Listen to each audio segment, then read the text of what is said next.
Good morning. I'm Bonnie Gardner. I'm co-chair of the Public Affairs Forum of the First Unitarian Universalist Church of Austin. We're located at 4700 Grover Avenue, and our programs are normally held at noon on Sundays. They're free and open to the public, and we encourage you to come. Today, it's my honor to introduce our State Representative Donna Howard, District 48. Donna is a public official who's over and over demonstrated her competence, her integrity, her dedication, and her willingness to speak out on important social issues. We're very proud of Donna. She's going to tell us about the legislative interim session and the upcoming 84th legislative session. There's going to be more pressure to cut spending for health and human services, including women's reproductive services, education, and infrastructure projects. And these cuts jeopardize the well-being of our citizenry and our state's economic future. So she's going to explain why we need to get involved actively in the political process. I want to tell you a little bit about Donna. Of course, she and her husband have been members of this church for many, many years. She has represented District 48 since 2006. She's an Austin native. She has a BS in nursing and a master's in health education from UT. She worked as a critical care nurse and did the first hospital-based patient education coordination in Austin. She also taught health education at UT. She's received a Texas Women's Health Champion Award from the American Congress of Obstetricians and Gynecologists. She served on the Eanes Independent School Board and many community boards such as the Texas Freedom Network, Common Cause, and Austin Area Interreligious Ministries. In the legislature, she's a member of the Higher Education and Appropriations Committee.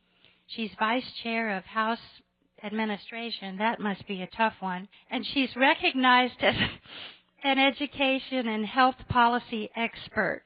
She was also president of this church at least once and has served on the board. So she's very involved in the life of this church, and we're so appreciative of that. Let's give a warm welcome to Donna Howard. Great to see all of y'all here. I'm glad to be with you. I was asked to speak about the interim and what to expect in the upcoming legislative session.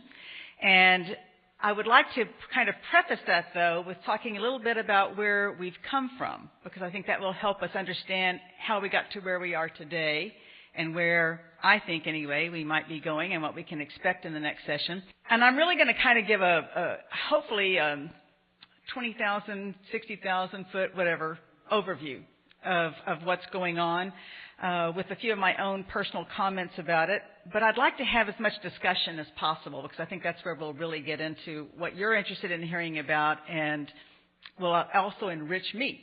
So let me talk about first, I want to speak about the elections and the primary election in particular that we just had. But before mentioning that, I think because so many of us have recognized that women's issues have been front and center in the gubernatorial race in particular, talking about women's health care, talking about equal pay, I think it's of interest to understand the representation that we have at the legislature by women. The first woman elected to the legislature was elected in 1923, but for the next 50 years, there were only about 1 to 4 women at any one time ever elected to serve in the legislature until 1973, when 5 women were elected to serve in the House. And I found this interesting. 4 of the 5 are people that you would recognize now. Kay Bailey, at the time she was just Bailey. Eddie Bernice Johnson, who is a congresswoman. Synfronia Thompson, who is one of the longest serving legislators we have in the House. And Sarah Weddington. They were all elected that year. And the next session, Wilhelmina Delco from here in Austin was elected as the first black woman to serve in the legislature. It would take another almost 25 years before we had any critical mass of women, though, representing us in the legislature, when 30 were elected to the House. We got up to 37 women in the House in 2009, but we went back down this last time. We're back down to 31. We did increase to 32 with a special election to replace retiring Mark Strama, and we now have Representative Celia Israel, so that number is up to 32. But I find that a very interesting set of demographics when you think about the issues that we're addressing and you think about the demographics of women in our state. The fact that we would only have 21% of the legislature represented by women. Another curious thing, I think, to understand about the representation in the House is that 47 of the 55 House members on the Democratic side in the House are minorities. 85% of the House Democrats are minorities. And that number has been increasing. Now, that's a good thing in terms of the increased representation of minorities in the legislature. But what it's also meant as the numbers, the raw numbers have been reduced, is that we have fewer and fewer Anglo-Democratic representatives in the House. And I'm looking out at this crowd, and I'm seeing a pretty Anglo crowd right now. And I would suggest that we need a legislature that is representative of the entire face of Texas. And as we've increased our minority representation, I don't want to see us become a party, and I'm going to speak very partisan here for a moment, that is only minority. And this is what redistricting is all about. This is why many of us have been pushing for an independent redistricting commission for many years. The lines that were drawn, and I'm go back again to looking at what happened when the lines were drawn in the previous redistricting, not the most recent one, but the previous one, at the 2000 census, where we did redistricting in 2001 and then redistricting in 2003 with the Tom DeLay situation.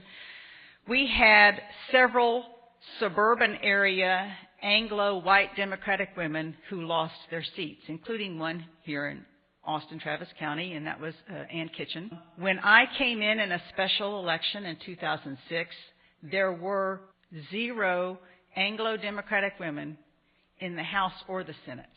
And now, after the most recent redistricting, we're back down again to where I am the only Anglo-Democratic woman in the House, and Winnie Davis is the only Anglo-Senator. And, of course, she's not returning. And we have many candidates. And let me say, you know, on the Republican side, we do not have the representation we need either. Certainly, we already talked about the total number of women, so there are fewer women on the Republican side as well. And certainly there are fewer minorities represented in the Republican Party. We have a long way to go to have a legislative representative body that really reflects the face of this state. So, that may not have been something that you thought you were going to hear about here today, but I find those things very important when we're talking about how policy decisions are made. But let's look at the primary elections that we just had. In the House, we lost several of our moderate, pragmatic Republicans, whatever descriptor you want to place on it. Many that were very conservative, but who were pragmatic enough to recognize the needs of this state. To recognize that you can't just keep saying no. You can't just cut taxes. You have to invest in the infrastructure that supports your economy. And so we had several this last session who were willing to step up and actually propose legislation that would address that, would help to find ways to help pay for roads, to help pay for water, to help actually invest in education as well. And as was predicted by some, they lost their primary elections because they weren't conservative enough. We did keep a few that had been targeted for defeat, but some of the most extreme, it's hard to find the right words to describe. Tea Party doesn't quite get it, although that's part of it. Right wing doesn't quite get it, but that's part of it. People that are so ultra-conservative that they want to see government reduced even further than it is right now. Some of the most extreme in that camp were targeted in this primary session, and they actually survived and won. So my point being here that on the House side, we're going to see an even more conservative legislature when we return in 2015, January 2015. The Senate side is also going to be more conservative. We lost Senator Corona, who was one of the people who's been out there advocating for new revenue streams to pay for transportation. Senator Duncan, one of our great Republican senators who has focused a lot on responsible fiscal government, is more than likely going to resign and become the Texas Tech Chancellor. We keep hearing that's a possibility. And Senator Wendy Davis's Senate seat is up for grabs, and there's unfortunately a strong likelihood that that will flip. So we're talking about more people that have been elected this time into the Senate side as well as the House side who are coming with more extreme views of how government should function. And then we also know about the lieutenant governor's race that Senator Patrick now appears to be the heir apparent to that position. Of course, we haven't had the runoff election yet, but if you've been paying any attention to what's been happening in that race, the groups that typically have been supportive of Governor Dewhurst are now leaving him and going over to who they think the winner is going to be, and they're now getting on board with Dan Patrick. So we know from having watched Senator Patrick that he has a particular agenda that is also extremely conservative. And part of what he has promised to do is to change some of the rules of how the Senate functions with the so-called two-thirds rule, which has been put into place to require a two-thirds threshold of votes to even bring legislation up. That's in an effort to protect the minorities in the Senate so that you don't have the majority running roughshod. But he's proposing changing that percentage to a lower one of 60%. With the numbers that we have, that would make it more likely that legislation that I would assume many of us in here would support, that's more progressive legislation, would be less likely to be brought up, and legislation that would create obstacles to progressive legislation would be more likely to be brought up. All of this to paint a picture to say that this is going to probably be a very difficult session. So I said that politics of no, which is what many of these people represent, it's the politics of no versus the politics of grow. And when I say grow, I'm not talking about growing government. I'm talking about growing our state. The mantra of many that are in opposition to things that I stand for and represent over there has been, let's limit taxes as much as possible. Let's limit regulation as much as possible. And if that means that we need to privatize, we will do that. But we are going to say no to investing in public education. We're going to say no to investing in higher education. We're going to say no to new revenues to support transportation and to support water infrastructure, because we say in the no camp that limited government, less taxes, limited regulations, all of those things are what are attracting businesses to Texas. Now, if you look at this, I think, in an honest way, you can say absolutely that's made a difference. Texas has survived the recession. Texas has done better than almost any state in the nation. There is no question about that. But the problem is you can't keep growing on no.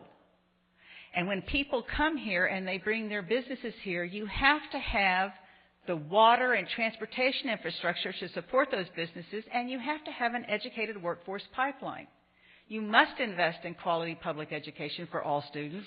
You must invest in higher education so that you have that educated workforce. You must invest in health care so that your employees can take care of themselves. This is about having healthy families, equal opportunity, and responsible government. And I want to use those terms over and over again. You can fill in whatever words you'd like to use.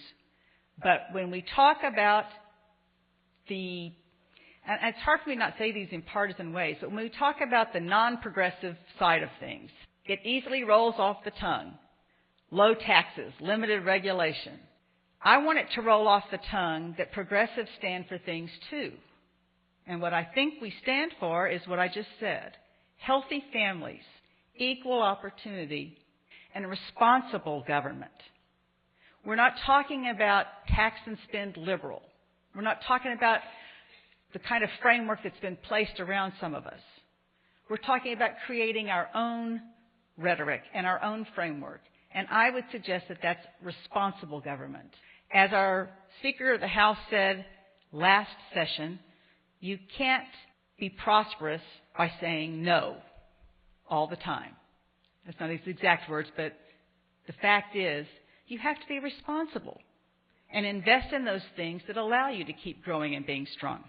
Everything we do revolves around the budget, and Texas has, in policy over the years now, been a low services, low taxes state.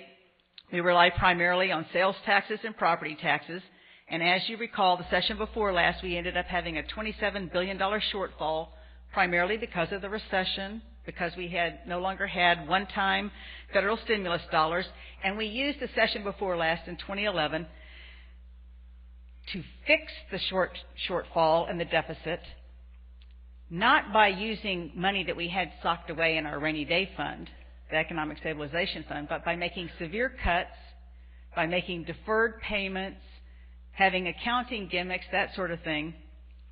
And then those that are in the low tax limited government group came out of that session saying, see, we fixed it. We fixed our shortfall, and we did it, in their words, responsibly by cutting and not raising taxes and not using the rainy day fund.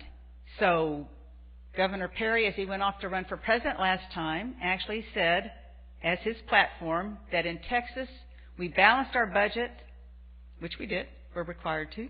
We balanced our budget, we didn't raise taxes, and we have $7 billion in the bank. Well, that was on the backs of our public school children. That was on the backs of a lot of people in this state. The legislature cut $5.4 billion from public education in 2011. Well, so fast forward to the 2013 session, and surprise, surprise, we came back with an $8 billion surplus. Well, obviously the economy had recovered, and that was part of it. But part of the reason we came back in January of 2013 with more money is because we hadn't spent the money that we had, and because the comptroller had way conservatively messed up on the projection. We didn't spend money that we were going to have. And in fact, actually, I had an amendment that would have said, if we have surplus coming in that we weren't counting on, let's spend some of that to help out with the public schools. It passed in the legislature, but was stripped once the Tea Party fiscal conservatives got hold of it and said, no, you can't do anything like that. We can't spend any of that money. My point in continuing to bring this up is that we were already dealing with folks who made it very challenging to use any of the funds that we actually had. It's going to be even worse this time with a surplus that we're going to come into when we come back in session in 2015. The same folks are going to be there, plus some colleagues of theirs, to strengthen their numbers and their voice. It's going to be a real challenge. So not only did we come back this last time and have a surplus, but we had a lot of resistance to how we were going to spend that surplus. I'm glad to say that we had what everybody kind of referred to as a kumbaya session in the general session, where we actually did work together. We actually did restore a lot of funding. We actually restored money that we had cut to the family planning budget, which had been cut by about 2/3 in the 2011 session. We restored those funds. The downside of that, though, is we still were not willing, as a legislative body, to restore those funds and allow Planned Parenthood to participate. So the money went to different programs. Less effective programs, more costly programs. 76 clinics closed down as a result of the cuts of 2011. Those don't come back online right away. We did restore funds, but there's a lot of problems with how this is coming into play. We restored some funding to public education. But let me point this out.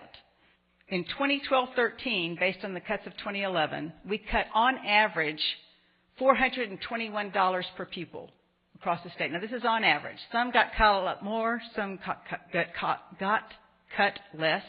$421 per pupil. We restored $351 per pupil. 40% of the school districts in our state have less funds now than they had in 2011, including most of the school districts in our area. Because, you know, AISD is one of those unique districts that, though we're property wealthy in Austin, over 60% of our kids are on free and reduced lunch.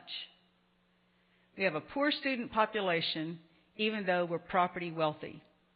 And Austin Independent School District sends back the largest amount of dollars to the state in terms of the Robin Hood recapture of any school district in the state. So at the time that we have kids that are high-risk kids, high-needs kids, we're having to send money back to the state because of the way the school finance laws are set up. And while I'm speaking about school finance, let me mention that you know that we're under litigation right now. We don't expect to have that resolved before the end of the next legislative session, so we probably will not be dealing with it until after the next regular session, which means we'll have a bunch of special sessions after that, probably, to deal with it. And we expect it's going to be ruled unconstitutional. That's a whole new thing, another thing we can talk about, but that's going to be a big one. Now, before I move into a couple other things, I really quickly want to mention the events of last summer, because I know a lot of you were around and involved in that. And as I said, we had a kumbaya session in the general session, the regular session. And then along came summer, and the governor decided to call us into special session. And one of the main things that, of course, he called us back to deal with was the issue of abortion. And despite the people's filibuster, despite Wendy Davis's filibuster, despite the testimony from the medical community, despite the science, the majority in the legislature was able to pass legislation restricting access, forcing the closure of even more clinics that provide women's health care. That, unfortunately, I think is going to continue. When we come back in January of 2015, we expect to see even more restrictive legislation continue to be brought before us. Now, over the interim, we do have interim charges that the Speaker of the House and the Lieutenant Governor assign us.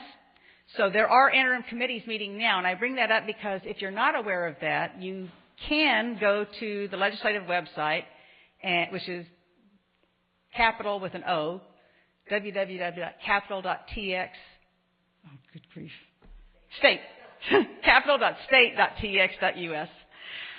And you can see which committees are coming up and what they're hearing about. Just to give you an example, tomorrow there's going to be a public health hearing in the House. There's going to be a Homeland Security and Public Safety Committee in the House, a Transportation Committee hearing.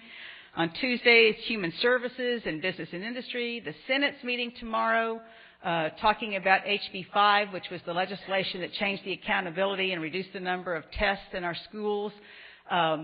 There's hearings that are going to be going on all the way now through the next several months that are on a wide variety of issues that you may want to be aware of. One of the ways you can get involved is to go online, look at the interim charges, see if there's something that is an issue that you care about, you're concerned about.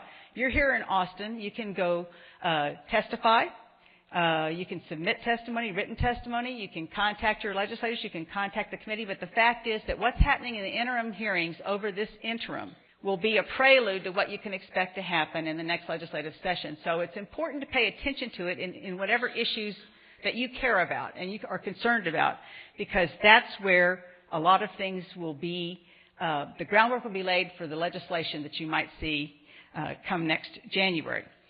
So let me just mention, before I open it up to questions here, I started off by talking about how important the budget is and the fact that we'll be coming back with a budget surplus. This is where the mindsets of those that are in control will impact how we move forward. It's kind of a curious thing that we talk about our economy growing, and one would think that that would mean that you could use that growth to invest in the things that help your economy to continue to be sustained and to grow. But what we're hearing now from the Texas Public Policy Foundation and others is that they want to use that surplus to create a decrease in the sales tax. Now, I mean, most of us would think that's great. Who doesn't want to have a reduction in their. The problem, of course, is that they're wanting to do, the method that they wanted to do this with is any excess funds that we have in the Economic Stabilization Fund, which is the rainy day fund, would shift into this new STAR fund, which is the, what does it stand for? State Tax Relief Fund. And that we would then reduce sales taxes commensurate with how much is in the STAR fund and return that to the taxpayers. You know, there's a lot of issues about that, but it's very interesting to me that all they seem to be able to talk about is how do we reduce taxes, how do we limit the amount of money the government has to work with, when I can give you an example of how you can't count on that to work out the way that you expect it to. So in 2006, there was a property tax swap to pay for public education. And so the franchise tax, the margin tax, was created to offset a reduction in property tax. Now, you may not remember this, or you may not have seen it on your bills, but at that point in time, your school board could assess you a tax rate of $1.50 per $100 valuation. That was reduced to from $1.50 to $1, and we had to replace those funds with something else. Well, the money we replaced it with has never, ever fully been there. We've been counting on surplus to cover that property tax swap that we did. And that only works when you have a surplus, for one thing. But for another thing, we haven't even fully funded it with our surplus. So in 2011, when we didn't have enough money, and we could have used the rainy day fund to make good on the swap, we chose as a legislative body not to do that. Well, the concern I would have is we're not even fully funding the swaps that we're making now, and they're talking about doing an additional swap, if you will, of the Economic Stabilization Fund money for sales tax money. We have a budget that is riddled with gimmicks, that is riddled with dedicated funds not going to what they were supposed to be paying for and instead being used to balance the budget. We don't talk honestly with voters about what things cost. We move things around so that you're never clear about where the money's coming from. And we tell you that things cost less than they really do. And we've pushed a lot of stuff off onto the local jurisdictions so that school boards and county government and city government are bearing the brunt more and more. And then we as a state talk about how we've cut taxes, but aren't they bad at the local level because they're raising taxes? You know, I don't know how to get a handle on this unless we all talk about this honestly and really understand the budget process, which, I mean, I know most of us it's like glaze over. But if we don't understand what's going on, and we don't understand what government is providing and how much it should cost and how we can realistically and equitably pay for it, then the people who have the megaphone will come in and convince everybody that government is bloated, that government is spending too much, and that it's not doing a good job. When you're talking about public education, those that feel that government is doing too much right now and that we need to cut it will tell you that over the past decade, the expenditures on public education have grown faster than student growth and also inflation. So therefore, the schools must be doing something wrong. And they certainly are overspending, and they need to get more efficient, and they need to cut back. Well, if you look at what the Legislative Budget Board has produced, which is our nonpartisan budget board at the Capitol, they have made a chart that shows you in constant dollars when they take into account inflation, population growth, and the factors that are there, such as the property tax swap I mentioned, where state money replaced some of the local dollars. You have to look at all the factors involved here. In constant dollars, we have been spending less. It's decreasing. The amount of money we're spending on our public schools in constant dollars is decreasing regardless of what the rhetoric is. But how do we know those things if we don't have discussions about it? And how do we facilitate having those discussions? I mean, to me, that's one of the dilemmas we have as legislators. How do we have these really thriving kind of conversations with people like you who are so engaged. How do we do it in such a way that we're talking the same language and we're understanding what the big picture is so we can make informed decisions? So I go back again to what I'm using as my mantra right now, and that is we just have to keep focused on healthy families, equal opportunity, and responsible government.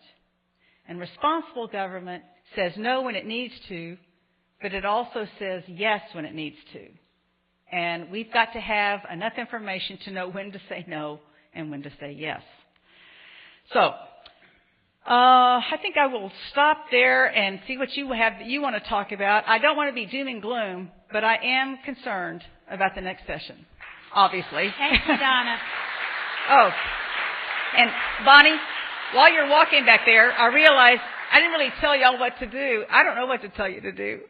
I do think, first off, you got to register people to vote. People have to vote. That is number one. We have a horrible turnout in our state. People have to register and people have to vote. You need to get a broad spectrum of support for whatever issue you care about. That means different ideological groups coming together, find your common ground. Don't box yourself into a corner with labeling something you're working on as liberal or even as progressive. That's okay to use those terms, but make sure it's got broader appeal as well. And don't give up. So many groups have come together and worked for things, even in recent years. Been over there rallying at the Capitol. It's very hard to maintain momentum, especially in these interim periods. It's very hard. Even with the women's reproductive rights issue, which is probably one of the most phenomenal movements we've seen, it's hard to maintain that momentum.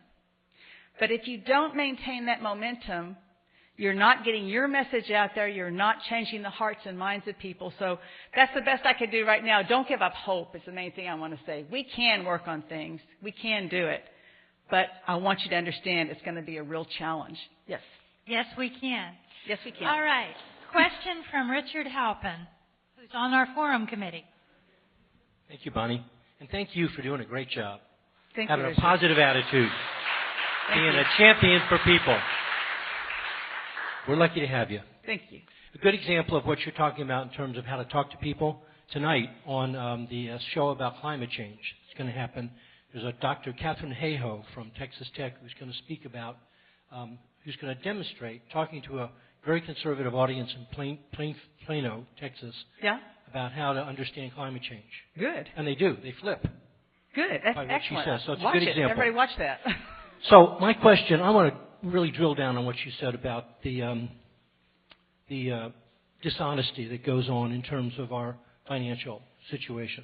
Well, and one of those examples, isn't it that teachers are promised in the state constitution that the legislature will provide a certain amount of support for retired teachers?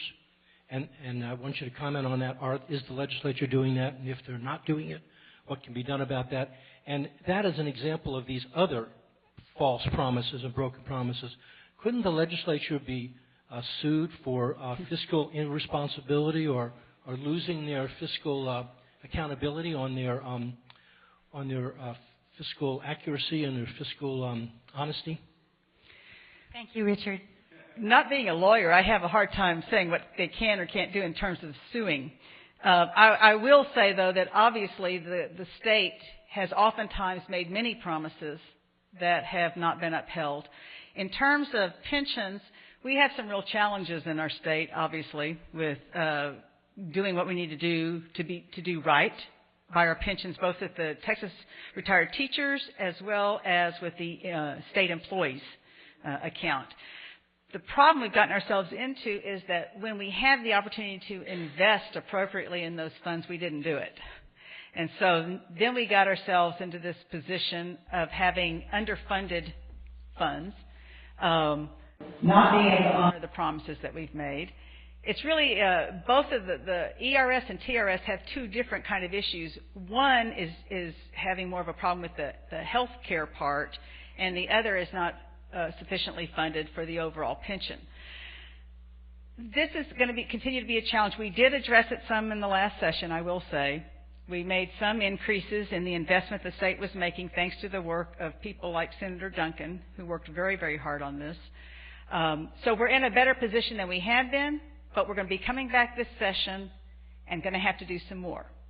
Now, it would make perfect sense to me with the fact that we have an economic stabilization fund, the rainy day fund. We're going to be coming back in with a couple of billion more dollars in that fund than the comptroller projected. So we're probably going to end up having to work with this next session something like between 11 and 12 billion dollars in the economic stabilization fund. We're also going to have a couple of billion dollars more in general revenue to work with because we have a surplus above what she projected there as well. Some of that could be invested as one-time funds into shoring up our pensions. Now, whether or not there's going to be the will to do that, I have a hard time imagining that there would be. But certainly that's something that I think we should look at, and I know we have interim charges looking at the pension fund, so I encourage any of you that are interested in those issues to find out when they're going to be having hearings on that and make sure your voice is heard about that. We have a question from John Franks. Hi, Donna. I think Texas used to be known as Mississippi with good roads. All right. And well, now no more good roads. And now we're getting to bad roads, and part of that is maybe because we haven't raised the gas tax in a couple of decades, and we're relying on toll roads instead, which come directly out of the taxpayer's pocket as a kind of a hidden tax. The other hidden tax, I think, is in the higher education UT system and A&M, where rather than the legislature funding money, they've shifted that off to the colleges, and now that comes right out of the parents' pocketbook. Yeah, before the tuition was deregulated in 2003, and go back even further, I think probably to the 80s or so is the last number I think I saw, the state was contributing at least 60% of UT's budget, and now I think it's 12 to 14%. So some would question whether it's even a public institution anymore. The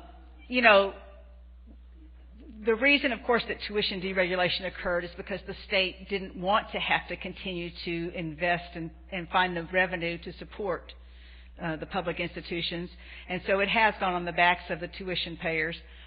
We also, in the 2011 session, cut a lot of the tuition assistance programs. Thankfully, we restored some of those in this last session. But the fact is that, we're all hearing about the mounting debt that's occurring with students in higher ed. And there's a big push in the legislature to look at outcomes-based funding now, partially a result of that. It's all kind of curious how these things come about because, as you said, the state's investing less in it, expecting certain outcomes, wanting it to be paid somehow, but not really finding a way for the state to help out doing it, only to provide incentive funding if you increase your output somehow. So that's going to be another big issue we're going to be looking at this next session is outcomes-based funding. That's already started in this last session for community colleges. 10% of the community college's budget is now going to be based on certain metrics that the community colleges achieve. The four-year institutions are looking at the same kind of thing, not because they necessarily wanted to, but because they're being pushed in that direction. So there will be some legislation this next time probably looking at outcomes-based funding. People have talked about re-regulating tuition. There's definitely not the will to do that. I don't see that happening at all. But what the governor, of course, pushed is that we at least find some $10,000 degrees and that we also have fixed tuition at institutions. There are some $10,000 degrees out there. I think most of us in here would recognize that that can't be across the board kind of thing. It's a unique situation, and a lot of it's done by having kids do 2 years of early college, high school while they're still in high school, so that when they go into higher ed, they've already got 2 years under their belts. So that's kind of fudging on that $10,000 part because public ed is paying for the first 2 years.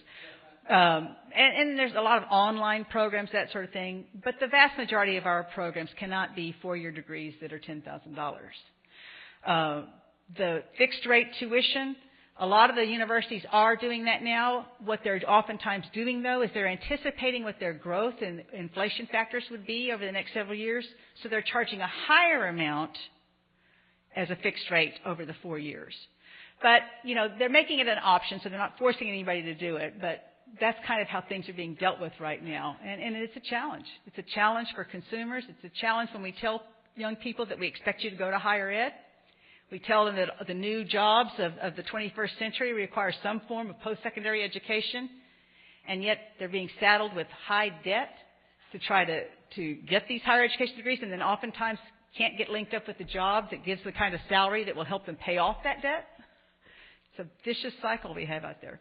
Yeah, sorry. There. We have a question from Errol Olson.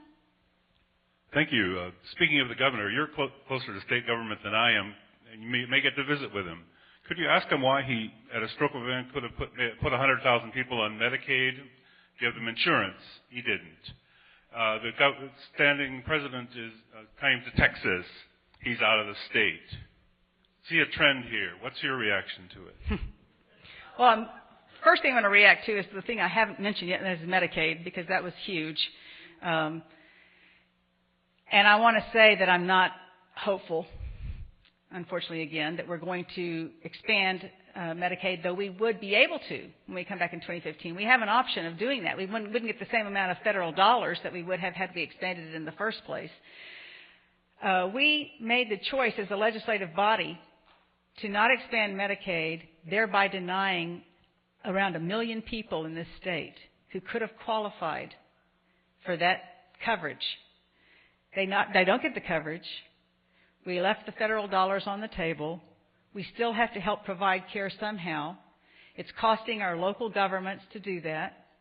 The hospitals have already been assessed certain fees, if you will. They're getting reduced revenue from the feds to help cover this.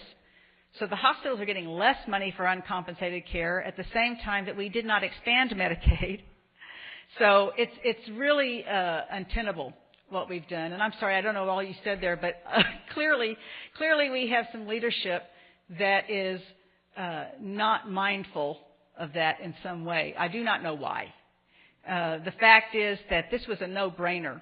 This was a no-brainer that economists in the state looked at what we would reap economically from expanding Medicaid and saw the vast number of new jobs that would be added if we did that showed, I don't remember what the exact numbers were, but it was some really huge number difference, like for every dollar we invested in it, we'd get, $7 back or whatever. It was a big return on our investment. Not to mention people could be healthier. Very short-sighted. That's all I can say. We have a question from Douglas Bauer. I'd like to have you comment a little bit on the recent voter ID bill. And my own experience was in one of the recent elections, I went to vote, and I've lived in the same house for quite a few years now. I had my voter registration card. I had my driver's license. All the information matched, except in one case there was a middle initial, in one case there was not. And so, ooh, this doesn't match. And, the picture's there, all the addressing's there, it's obviously me. So the two election judges debate among themselves for a little while. It's okay, well, you can vote if you sign an affidavit saying that it's really you. I said, okay, well, I'll do that. This is just crazy. And I also know women that have, problems with maiden names or mixed names. And, what do you think about this, and what, if anything, can be done about it? Yeah, if any of you were involved with watching or attending the Civil Rights Summit of this last week, you probably heard a lot about that issue, and President Clinton in particular was talking about that in terms of how there had been so much investment in gaining the voting rights that our country gained, almost 50 years ago. And here we were now, after making those gains, going backwards and putting up these obstructionist policies that were actually limiting voting And as we mentioned earlier, if you look at our state, we come in at the bottom in terms of voter turnout. Why in the world would we want to limit people? We should be out there dragging people in to vote. Come in and vote. It's your right to vote. There's challenges still going on the courts on that. We'll see what happens, but it's always been a solution in search of a problem. The voter ID laws here were supposedly about voter impersonation, which there's hardly a case out there of that. There are cases of mail-in fraud, and the voter ID laws don't address that. I myself had an election challenge in 2010 election. Out of almost 52,000 votes cast, I ultimately won by only 4. And I can tell you, having gone through the court case on that, and I sat through the hearings on that, and they examined everything with a fine-tooth comb, we do not have voter fraud. It just doesn't happen. It doesn't happen.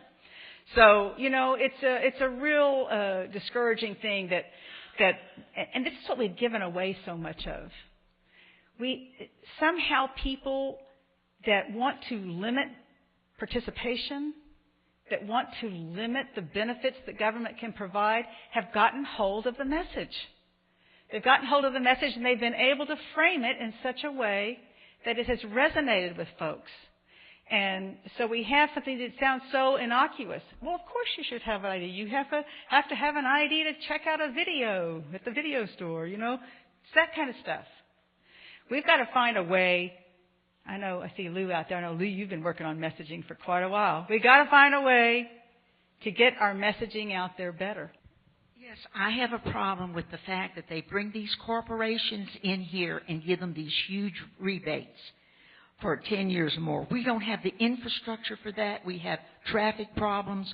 We're going to have more health problems, as you know, allergy, cancer, whatever. Why do they keep doing this? If they want to come, fine. But why are you giving them incentives? Well, that is definitely one of the interim charges that we have, and there is a committee that's going to be addressing that. What we said is that Texas can't keep up with other states if we don't do it. Whether that's true or not, I'm just telling you that's what the argument is. That if we want to be competitive, we have to also offer incentives. Now, the way we've done it, though, certainly I think all of us can point to examples of so-called cronyism, political favoritism, and how some of these things are wielded, and certainly not a consideration of the impacts on infrastructure. It is a challenge, and I don't have a good answer for you other than to say it's something that's going to be looked at in one of the interim hearings, and hopefully you will attend that and you will testify. Good for you. We have a question from Marge Wood. Would you stand, please?